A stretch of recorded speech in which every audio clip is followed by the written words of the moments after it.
Hello students, welcome to learning arc. और आज हम डिस्कस करने वाले हैं AEES का यानी कि एटॉमिक एनर्जी एजुकेशन सोसाइटी का प्रीवियस ईयर पेपर। अब हम डिस्कस करेंगे 2019 का क्वेश्चन पेपर क्या आया था। सबसे पहले हम इसमें साइंस पार्ट को डिस्कस करेंगे क्योंकि हमने प्लान किया है कि हम एक डेली सीरीज डालेंगे जिसमें हम साइंस की 20 क्वेश्चन डेली डिस्कस करेंगे कि 20 क्वेश्चन किस रिलेटेड आते हैं, और उस रिलेटेड चैप्टर्स को भी मैं आपके साथ जरूर डिस्कस करूंगी वन बाय वन। फाइन। अगर बात करें क्वेश्चन पेपर की तो क्वेश्चन पेपर 2.5 घंटे का है और 100 क्वेश्चन हैं इसमें। तो 100 क्वेश्चंस में से डिवीजन किस अकॉर्डिंग हो रखा है, देखिए सबसे जो फर्स्ट पार्ट है यानी कि स्टार्टिंग 20 क्वेश्चंस जो हैं वो हिंदी के हैं, 20 क्वेश्चंस जो कि 20 मार्क्स के यानी कि 1 मार्क्स ईच है। फाइन। उसके नेक्स्ट पार्ट पे चलते हैं तो इंग्लिश है, इसमें 20 क्वेश्चंस इंग्लिश के हैं, वो भी 20 मार्क्स के हैं यानी कि 1 मार्क्स ईच है। तो यहाँ तक हमारे 40 क्वेश्चंस हो गए, इंग्लिश और हिंदी कंबाइन हो गया। उसके बाद आता है हमारा मैथमेटिक्स आता है। मैथमेटिक्स का जो लेवल है वो 9th और 10th का लेवल उन्होंने इंक्लूड किया है, बट 1-2 क्वेश्चन हम इसमें चेक कर रहे हैं कि कुछ क्वेश्चन उन्होंने 11th के भी इसमें इंक्लूड किए हैं। फाइन। तो 20 क्वेश्चंस मैथ्स के हैं, वो भी 1 मार्क्स ईच हैं। फाइन। उसके बाद यानी कि यहाँ तक हमारे कितने हो गए, 60 क्वेश्चंस हो गए। फाइन। उसके बाद हमारे पास 61 से 80 तक जो है हमारे साइंस के क्वेश्चंस हैं, वो भी 20 क्वेश्चंस हैं और 1 मार्क्स ईच हैं, यानी कि अब हमारे पास फाइनल कितने हो गए, 80 क्वेश्चंस हो गए। फाइन। उसके बाद जो है इन्होंने 10 मार्क्स का तो रीजनिंग डाला हुआ है और 10 मार्क्स का ही पेडागोजी डाला हुआ है, और पेडागोजी मिक्स पेडागोजी है, इसमें इंग्लिश हिंदी पेडागोजी के भी क्वेश्चंस इन्होंने बीच में इंक्लूड कर रखे हैं।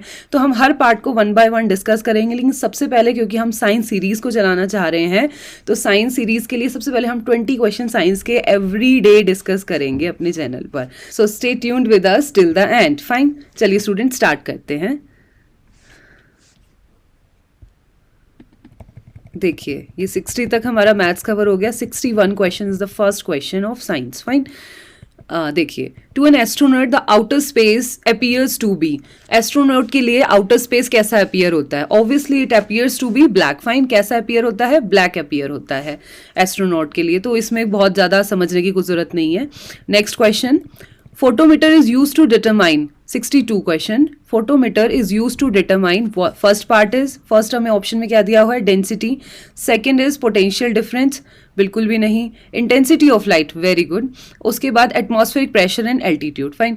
तो यानी कि third option is the correct answer. और आपको एक चीज पता ही होगी, जो हमारी लाइट होती है वो ट्रेवल करती है किसमें, टाइनी पैकेट्स यानी बंडल्स की फॉर्म में, उसे हम बोलते हैं फोटोन्स। फाइन। वहीं से बन के आया फोटोमीटर। फाइन। मीटर मतलब मेजरमेंट करना। फाइन। और फोटो मतलब पैकेट्स और बंडल्स ऑफ एनर्जी यानी बंडल्स ऑफ लाइट्स को मेजर करना। तो इंटेंसिटी ऑफ लाइट को मेजर करने के लिए हम फोटोमीटर का यूज करते हैं। क्लियर। उसके बाद नेक्स्ट क्वेश्चन नंबर 63 में पूछ रहे हैं कि Enrico Fermi is associated with, किससे एसोसिएटेड है, एटम बॉम्ब से एसोसिएटेड है, या फिर हाइड्रोजन बॉम्ब से, या फिर हाइड्रोजन बॉम्ब से एसोसिएटेड है, वायरलेस कम्युनिकेशन से एसोसिएटेड है, या नन ऑफ दीज 4 ऑप्शन। तो आपको पता होगा, अगर हम देखें तो एनरिको फर्मी जो थे एक फिजिस्ट थे और जिन्होंने फर्स्ट टाइम न्यूक्लियर रिएक्टर को रन किया था। न्यूक्लियर रिएक्टर का इन्वेंशन इन्होंने किया था, और न्यूक्लियर रिएक्टर रन किया था, वो न्यूक्लियर रिएक्टर किससे रिलेटेड है, एटम बॉम्ब से रिलेटेड है। फाइन। तो first option is the correct answer here. Now next number 64, the most abundant element in earth crust among the options given below is. Fine. अगर हम बात करें, पहला ऑप्शन है hydrogen, nitrogen, helium and oxygen. Fine. अगर हम बात करें यूनिवर्स की तो पता है हमें अबंडेंस में वाटर प्रेजेंट है, और वाटर का फॉर्मूला क्या होता है, H2O। इसका मतलब अगर यूनिवर्स की बात होगी तो hydrogen is the abundant element, और अगर हम बात कर रहे हैं अर्थ क्रस्ट की, सिर्फ अर्थ की बात हो रही है, तो oxygen is the most abundant, क्योंकि ऑक्सीजन की वजह से यहाँ पर लाइफ एग्जिस्ट करती है, और ऑक्सीजन प्रचुर मात्रा में है तभी हम यहाँ पर एग्जिस्ट करते हैं, तभी हम यहाँ पर रह पाते हैं। फाइन।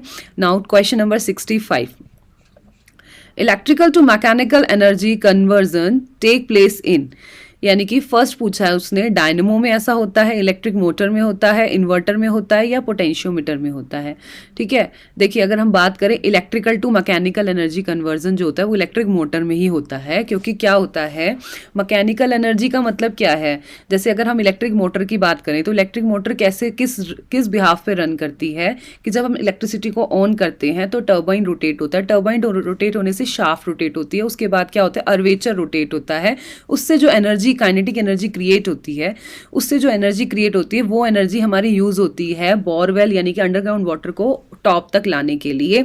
तो मैकेनिकल वर्क करने के लिए उसको यूज किया जाता है। दैट्स वाई हम यहाँ पर बोल सकते हैं कि इसका करेक्ट आंसर क्या है, इलेक्ट्रिक मोटर का यूज किया जाता है, किस लिए, इलेक्ट्रिक एनर्जी को मैकेनिकल एनर्जी में कन्वर्ट करने के लिए। Fine. Now question number 67 Question number 66.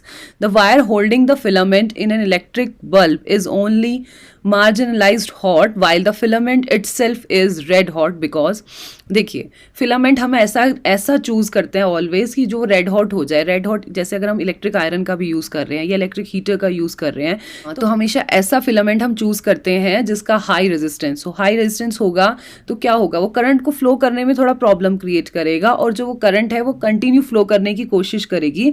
उस वजह से क्या होगा, वो फिलामेंट है वो रेड हॉट हो जाएगा. तो उसी एनर्जी को कई बार हम लाइट एनर्जी की फॉर्म में यूज कर लेते हैं, हीटर की एनर्जी की फॉर्म में यूज कर लेते हैं या फिर इलेक्ट्रिक आयरन की फॉर्म में यूज कर लेते हैं. लेकिन हम वायर कॉइल्ड जो वायर यूज करते हैं उसके इनसाइड वो कैसी होनी चाहिए, उसका हाई रेजिस्टेंस होना चाहिए, यानी कि उसमें करंट इजीली फ्लो ना हो. अगर इजीली फ्लो होगी तो वो इजीली फ्लो होती ही रहेगी, रेड हॉट होने के कोई चांसेस ही नहीं होंगे.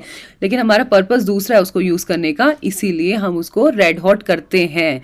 क्यों? क्योंकि हम उसका हाई रेजिस्टेंस वाली वायर का यूज करते हैं. तो इसीलिए जो इसका राइट आंसर है, फर्स्ट ऑप्शन उन्होंने पूछा है resistance of the wire is very less, second में पूछा है resistance of the wire is very high. बिल्कुल सही बोल रहे हैं कि रेजिस्टेंस बहुत हाई होता है इस केस में. Current flowing through the wire is very less compare to that flowing through the filament. Fine, ऐसा बिल्कुल भी नहीं होता कि current flowing the wire is very less, यानी एक जैसी करंट फ्लो होती है. बस फिलामेंट का क्या होता है, रेजिस्टेंस हाई और लो होने की वजह से कोई तो सीधी उसमें इलेक्ट्रिसिटी फ्लो हो जाती है और किसी पार्ट में इलेक्ट्रिसिटी फ्लो होने में प्रॉब्लम करती है, क्योंकि रेजिस्टेंस क्या एक क्या है, अवरोधक है, करंट को फ्लो नहीं होने देता. इसीलिए वो वायर रेड हॉट हो जाती है और उसका अनदर पर्पज में हम यूज कर लेते हैं. उसके बाद current flowing through the wire is very high compare to that flowing through the filament. बिल्कुल नहीं, एक जैसी करंट आ रही है, करंट में ऐसा इस चीज का कोई रोल नहीं है. उसके बाद question number 67, radio isotopes have application in the area of. देखिए रेडियो आइसोटॉप में हम इसमें गामा आइसोटॉप का यूज करते हैं. हम बहुत ज्यादा हाई रेडियो एक्टिव आइसोटॉप का यूज नहीं कर सकते क्योंकि वो हार्मफुल रेडिएशन एमिट करते हैं और हमारे लिए क्या, सॉइल के लिए भी बहुत हार्मफुल होते हैं. तो अगर हम बात करें रेडियो आइसोटॉप की तो हाँ उसका तीनों फील्ड में ही यूज है. तो एग्रीकल्चर में, हाँ बिल्कुल इसका एग्रीकल्चर में यूज किया जाता है. हम ये चेक करने के लिए कि प्लांट ने कितनी फर्टाइल सॉइल को यूज कर लिया है, अब सॉइल की कितनी फर्टिलिटी बची है उसको हम कैलकुलेट करने के लिए एग्रीकल्चर फील्ड में भी इसका यूज करते हैं. सेकेंड ऑप्शन है मेडिसिन में. बिल्कुल बहुत सारी बीमारियों को डायग्नोज करने के लिए, बहुत सारी डिसीज को डायग्नोज करने के लिए हम यूज करते हैं आइसोटॉप का. इस तरीके का रेडियो आइसोटॉप का हम बहुत तरीके से यूज करते हैं, बट बहुत सेफर साइड होके यूज करते हैं ताकि वो हार्म भी ना प्रोड्यूस करें और हमें डिटेक्ट भी कर पाएं कि कौन कौन सी प्रॉब्लम हमारी बॉडी में चल रही है. तो डायग्नोस्टिक प्रोसीजर में हम बहुत बार मेडिकल फील्ड में इसका यूज करते हैं. हाँ, और अगर हम बात करें इंडस्ट्री में तो इंडस्ट्री में भी इसका हाई स्केल में यूज़ किया जाता है. कई बार हम देखते हैं बहुत सारे इक्विपमेंट्स में क्या होती है, लीकेज हो जाती है, इंटरनल लीकेज है, अंडरग्राउंड लीकेज हो गई है. तो उसको लीकेज को कैसे डिटेक्ट करेंगे, हम ऐसे आइसोटॉप्स को सेंड करते हैं. उसकी रेडिएशंस, क्योंकि ये गामा पार्टिकल्स को एमिट कर रहे होते हैं, उससे क्या होता है हमें डिटेक्ट हो जाता है कि इस पार्ट में लीकेज है, यहाँ से ये एलिमेंट यहाँ से निकल के आया है. तो इसका मतलब हमें वहाँ पर भी क्लियर हो जाता है. तो कोरोजन को कई बार आइडेंटिफाई करने के लिए कि कहाँ से अंडरग्राउंड पाइप्स लाइन्स जो डली हुई हैं उसमें कहाँ कहाँ कोरोजन हो गया है वो भी हम यूज करते हैं. तो ऑल ऑफ दीज इसका राइट आंसर आएगा हमारा, all of these. Fine, now next is question number 68. What is the source of energy for an artificial satellite? Artificial satellite के लिए सोर्स ऑफ एनर्जी क्या है, विंड, हाइड्रो, सोलर और kinetic. देखिए ये क्वेश्चन पेपर मैंने डाउनलोड किया था लेकिन इसमें कई क्वेश्चंस के आंसर्स जो हैं वो बिल्कुल गलत दे रखे हैं. अगर हम बात करें आर्टिफिशियल सैटेलाइट की तो विंड और हाइड्रो ये तो बिल्कुल भी नहीं करेगा, काइनेटिक भी नहीं करेगा. ये जो ऑप्शन इन्होंने यहाँ पर लगा रखा है क्योंकि ये एज इट इज़ मैंने डाउनलोड किया है तो ये बिल्कुल रॉन्ग आंसर है. इसका सही आंसर है सोलर. सोलर एनर्जी के बिहाफ पे आपने देखा भी होगा, अगर हम सैटेलाइट का स्ट्रक्चर देखें तो रेक्टेंगुलर सोलर पैनल साइड में लगे हुए होते हैं. जब हम देखते हैं कि सैटेलाइट जो है हमारे अर्थ के अराउंड जो है रिवॉल्व कर रही है और हम देखते हैं कि दिन में वो सूर्य की एनर्जी का यूज़ कर लेते हैं, यानी कि सन की एनर्जी का यूज़ कर लेते हैं और इसी एनर्जी को स्टोर करती है अदर वर्क करने के लिए, इन्फॉर्मेशन प्रोवाइड कराने के लिए. फाइन, तो हम कहेंगे कि सोलर का यूज किया जाता है इसमें. Next is diamond is the purest form of. Diamond जो है वो प्योरेस्ट फॉर्म है. हमें ये पता है कि कार्बन के 2 आइसोटॉप्स होते हैं. कौन कौन से होते हैं, डायमंड, ग्रेफाइट अगर नॉर्मल फॉर्म में देखें, लेकिन एक थर्ड भी इंक्लूड आया था जो हायर क्लासेस में डिस्कस होता है, बकमिनिस्टर, फ्लोरेंस। फाइन, तीनों आइसोटॉप्स होते हैं डायमंड के, लेकिन अगर अप टू 10th अगर हम बात करें तो हमें पता है 2 इसके आइसोटॉप्स होते हैं, कार्बन और ग्रेफाइट होते हैं। और लेकिन अगर हम सीनियर क्लासेस की बात करें तो थर्ड आइसोटॉप भी इंक्लूड होता है विच इज बकमिनिस्टर, फ्लोरेंस, ठीक है, जिसका बगी बॉल टाइप स्ट्रक्चर्स होता है, 60 कार्बन का पैकिंग बना होता है। वो लेटर हम डिस्कस करेंगे जब हम 1 बाय 1 चैप्टर्स को डिस्कस करेंगे। सो इसमें बताइए इसमें कौन सा प्योरेस्ट फॉर्म है डायमंड का। अगर हम बात करें सल्फर की, बिल्कुल भी नहीं होता। ग्लास बिल्कुल भी नहीं होता, ग्लास में तो सिमेट्रिकली अरेंज ही नहीं होता। डायमंड एक ऐसी फॉर्म है जिसमें जो पार्टिकल्स हैं वो बहुत ही सिस्टमैटिकली अरेंज्ड होते हैं। फाइन, एल्यूमिनियम बिल्कुल भी नहीं है, तो इसका जो राइट आंसर है वो बिल्कुल करेक्ट है, answer C which is crystalline carbon. Fine, now question number 70, the pitch of the whistle of a fast moving train decreases as it recedes away. This effect is known as, देखिए अगर हम कहें distance के according, यानी कि source, इसमें जो बात आ रही है वो किसकी आ रही है, सोर्स की और ऑब्जर्वर की। यानी कि ऑब्जर्वर जो जिसको ये विसल सुनाई दे रही है, क्योंकि पिच डिफर कर रही है किसकी, विसल की। हम बात कर रहे हैं फास्ट मूविंग ट्रेन की विसल की, विसलिंग साउंड की जो पिच है वो चेंज हो रही है, शिफ्ट हो रही है समय के साथ साथ। तो हमने ये पढ़ा था डॉपलर इफेक्ट इसका राइट आंसर है। और डॉपलर इफेक्ट में हमने ये चीज़ पढ़ा था अच्छे से कि सोर्स और ऑब्जर्वर के बीच में जो वेव्स है, अगर डिस्टेंस बढ़ती जाती है तो क्या होता है, वेवलेंथ बढ़ती है, वेवलेंथ बढ़ती है तो फ्रीक्वेंसी घटती जाती है। लेकिन अगर डिस्टेंस कम है तो वेवलेंथ भी कम होती है और उस केस में फ्रीक्वेंसी ज़्यादा होती है। ये जो शिफ्ट है हाई टू लो फ्रीक्वेंसी और हाई टू लो वेवलेंथ का, इसी को हम क्या बोलते हैं, डॉपलर इफेक्ट। इसमें क्या होता है कि एक स्टेशनरी है और दूसरा उसके अकॉर्डिंग मूविंग है, यानी कि ट्रेन मूव कर रही है तो ऑब्जर्वर के अकॉर्डिंग क्या होगा, पिच का शिफल होगा, पिच का शिफ्ट होगा, इसी को बोलते हैं डॉपलर इफेक्ट। तो राइट आंसर इसका is answer B which is Doppler effect. Fine. Now 71. The image formed by a mirror is virtual, erect, and the size diminished. Whatever be the position of the object, the mirror is. Fine. यानी कि image जो बन रही है, अगर हम देखें image जो बन रही है, अगर हम बात करें कॉनकेव की, तो कॉनकेव में हमेशा रियल बनती है इमेज। बहुत सारे केसेस, मैक्सिमम केसेस में इसमें रियल ही बनती है, रियल और इन्वर्टेड इमेज बनती है। लेकिन अगर हम बात करें कॉन्वेक्स की, तो ये भी हम क्लास 10th का चैप्टर है लाइट, उसी में रे डायग्राम्स गिवन है, उसी से रिलेटेड ये क्वेश्चन है। तो मैक्सिमम क्वेश्चन आप देखेंगे इसमें 9th और 10th के ही लिए हुए हैं। ये डॉपलर इफेक्ट में कह सकते हो 11th का फिजिक्स का पार्ट है तो वो लिया हुआ है, बट स्टिल मैं कहूँगी 90% क्वेश्चन जो हैं हर पार्ट के वो 9 to 10 तक के ही लेवल के हैं। फाइन, उसके बाद तो इसका राइट आंसर आएगा कॉन्वेक्स। कॉन्वेक्स मिरर में ही बनती है हमारी वर्चुअल, इरेक्ट एंड डिमिनिश, छोटे साइज की इमेज बनती है, जो जब हम रे डायग्राम को डिस्कस करेंगे तो ये पार्ट भी हम डिस्कस ज़रूर करेंगे। Question number 72, light travel faster in solids में, नहीं, लिक्विड्स में नहीं, गैस में नहीं, वैक्यूम में यस बिल्कुल। लाइट की स्पीड मैक्सिमम किस में होती है, अगर हम चारों ऑप्शंस को देखें तो वैक्यूम में सबसे ज़्यादा होती है। लेकिन अगर मैं कहूँ कि लाइट की जगह पे साउंड हो जाए तो साउंड किस में फास्टेस्ट ट्रेवल करेगी, साउंड ट्रेवल करेगी सॉलिड्स में फास्टर। फाइन, तब हम बात करेंगे कि सॉलिड में साउंड जो है वो बहुत अच्छे से ट्रेवल करती है। तभी हम म्यूजिक इंस्ट्रूमेंट जितने भी बने होते हैं वो सब किसके बने होते हैं, मेटल के बने होते हैं, क्योंकि मेटल में जो साउंड है वो सबसे ज़्यादा आती है। Clear. Question number 73, the science of weight and measurement is called, क्या कहेंगे। देखिए यहाँ पर इन्होंने जो आंसर है वो रॉन्ग दे रखा है, मेटीरियोलॉजी बिल्कुल भी नहीं होता। अगर हम मेटीरियोलॉजी की बात करें, मेटीरियोलॉजी जो है वो हमें वेदर फोरकास्ट से रिगार्डिंग इन्फॉर्मेशन देता है, ना कि वेट और मेजरमेंट। अगर हम बात करें वेट और मेजरमेंट की तो metrology is the right answer. Right answer क्या है, answer number 1 which is metrology. Fine, ये है हमारा राइट आंसर, मेट्रोलॉजी। क्लियर। और अगर हम बात करें मिनरलॉजी, मिनरलॉजी यानी कि खनिज के बारे में बात हो रही है, मिनरल्स के बारे में बात हो रही है, यानी कि कॉपर, एल्यूमिनियम, गोल्ड, ये जो है इन पर इन्वायरमेंट का क्या इफेक्ट होता है, समय के साथ इनके अंदर क्या क्या चेंजेस आते हैं, इनके एक्सट्रैक्शन की प्रोसेस क्या है, वो सब हम इसमें मिनरलॉजी में पढ़ते हैं। और अगर हम बात करें मॉर्फोलॉजी की, तब हम बात करते हैं shape, size and structures of animal and plant bodies और माइक्रो ऑर्गेनिज्म के भी शेप, साइज, स्ट्रक्चर में क्या क्या चेंजेस आ रहे हैं, उसको हम बोलते हैं मॉर्फोलॉजी। तो इसका राइट आंसर है metrology. Fine. Question number 74. Which of the following material is used along with iron ore and limestone to produce iron in a modern blast furnace? अगर हम modern blast furnace की बात करें तो iron के extraction के ऊपर बात की जाती है. इसमें क्या होता है कि आयरन ओर के साथ हम कॉक का यूज़ करते हैं. किसका यूज़ करते हैं? कॉक का यूज़ करते हैं और उसके साथ हम डालते हैं लाइमस्टोन को. तो इसमें जो राइट आंसर है वो कॉक है, यानी कि आयरन ओर के साथ हम कॉक का यूज़ करते हैं और लाइमस्टोन की प्रेजेंस से रिएक्शन को परफॉर्म करते हैं. उनकी तो लाइमस्टोन यहाँ पर बिहेव करता है फ्लक्सिंग एजेंट की तरह. Fine. Now question number 75. Steel is composed of number of elements. Steel जो है वो नंबर ऑफ एलिमेंट से मिलके बनता है. The two essential elements are iron. पहला तो लोहा ही होता है, ठीक है. पहले लोहे के ग्लासेस चलते थे. आपको पता है सबसे पहले हम तांबे के यूज़ करते थे. राजा महाराजा के टाइम पे गोल्ड के और चांदी के बर्तन का यूज़ किया जाता था. फिर उसके बाद आए हमारे पास आयरन के यूटेंसिल्स, यानी कि हम लोहे के बर्तन यूज़ करते थे. उसके बाद आज के टाइम में हम यूज़ करते हैं तो हम स्टील के बर्तन यूज़ करते हैं. Steel is compose of a number of element. Steel जो है बहुत सारे नंबर ऑफ एलिमेंट से मिलकर बना होता है. Two essential elements are. जो दो एसेंशियल एलिमेंट है स्टील के वो क्या है? आयरन एंड, अगर हम बात करें तो आयरन और 2% डलता है कार्बन. तो राइट आंसर कार्बन है, ना ही कि निकिल. यहाँ पे इन्होंने ये गलत कर रखा है.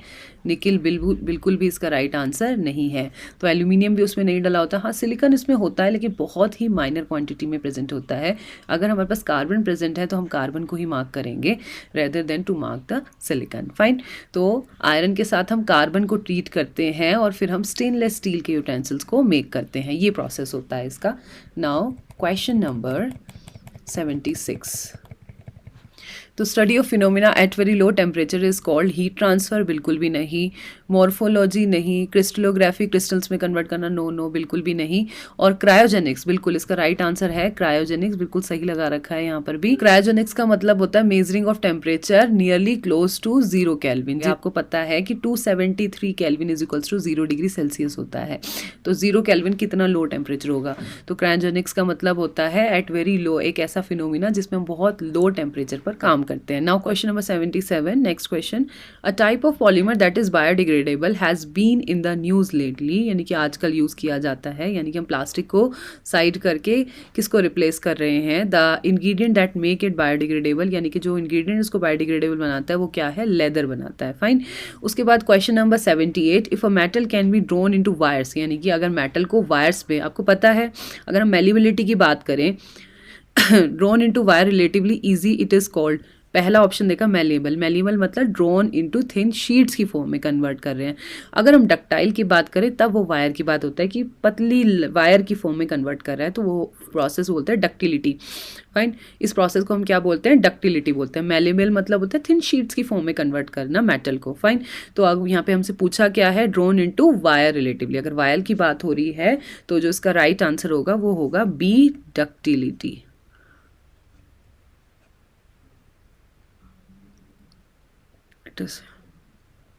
ठीक है, डक्टिलिटी के ऊपर बात आ रही है यहाँ पर. टेक्टाइल भी नहीं होगा और एक्सटेंसिव भी नहीं होगा. उसके बाद नेक्स्ट क्वेश्चन है क्वेश्चन नंबर 79. सी वाटर और सॉल्ट वाटर. अगर हम सी वाटर की बात करें तो उसमें मैग्नीशियम और कैल्शियम के हैवी सॉल्ट्स होते हैं.